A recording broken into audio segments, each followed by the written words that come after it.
Hello, everyone. Attorney Joseph Radzwion IV, your trusted attorney with Radzwion Law PLLC. We're giving you a behind-the-scenes look today at the court transcript from my CPL exemption appeal case. This form or this document will be posted on our blog, radzwionlaw.com/blog, for you to look at. It will be under the case update tab. And you can go through, read it. It's pretty interesting how the court comes to their conclusion, and vastly wrong in our opinion. And so this is not a very long document. It's about 10 pages, double space. So really it's about 5.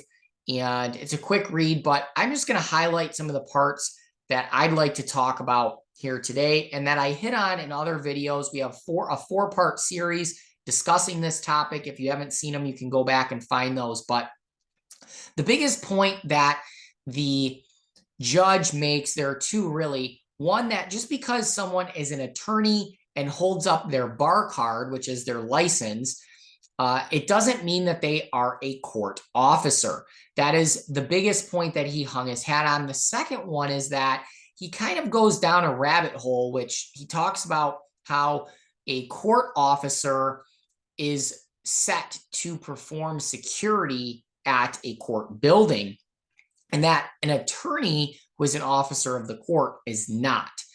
He then equates that because a court officer is responsible for providing security at the court, that means if an attorney was exempt and could carry a firearm into other pistol-free zones or concealed carry-free zones, really, such as a school, that attorney would have to provide security for the school as well.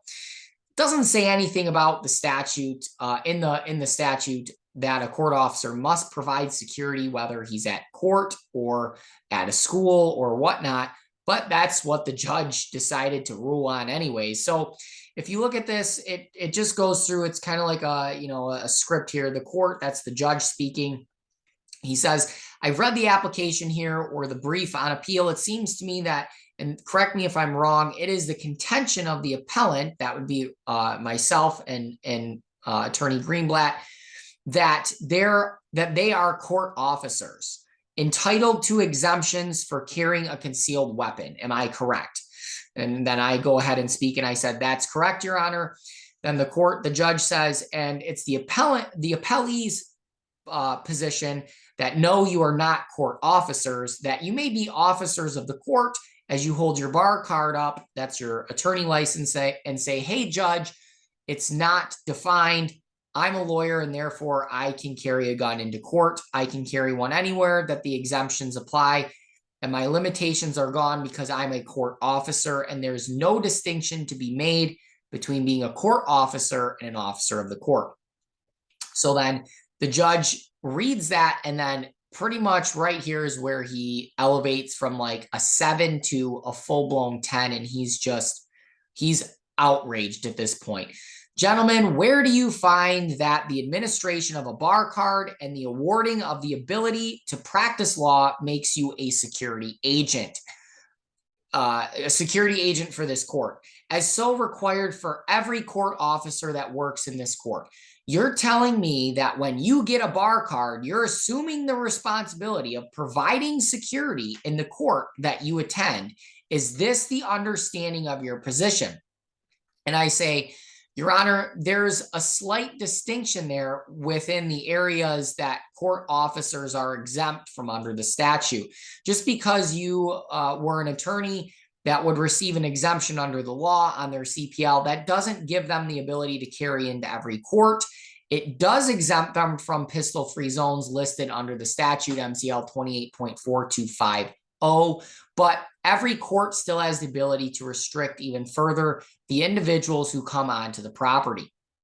So I guess I could have answered that a little bit differently. I was trying to stick to what the law said, and he was asking something that was very off the wall, which is, do you mean to tell me that if you're carrying a gun into court that you are going to assume the responsibility as a security agent or a security guard?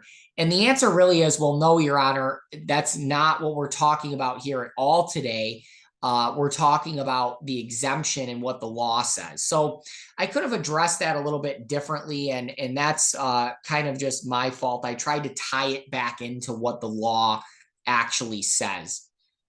So then we go on here, and I'm trying to look to see, let's see, the court, absent restriction, individuals, would you have the right to carry a gun? Where else? He wanted to know where else I wanted to carry a gun, and be exempt from the concealed carry free zones. And I just gave him the first thought that popped in my head, which was schools or a school property. And then he goes on and cuts me off. So as an attorney, you're then assuming the responsibility to provide security for every person in the school or everybody in the school when you enter that school. Are you contractually responsible to provide security? I should have just said, well, no, Your Honor, that's not what we're talking about. And I just, again, refer back to the statute. The statute does not indicate one way or another if I would be an exempt, if I could be an exempt court officer. So again, not really answering his question as to the security element, because again, that wasn't an issue that we needed to address. The statute doesn't talk about it. But, lo and behold, the judge wanted to bring it up. So he just continually pressed the issue.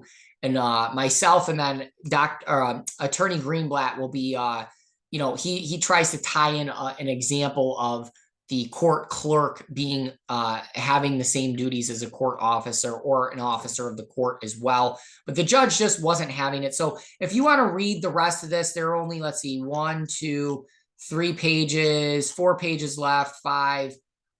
Before the judge just pretty much cuts us off and says, you guys are done.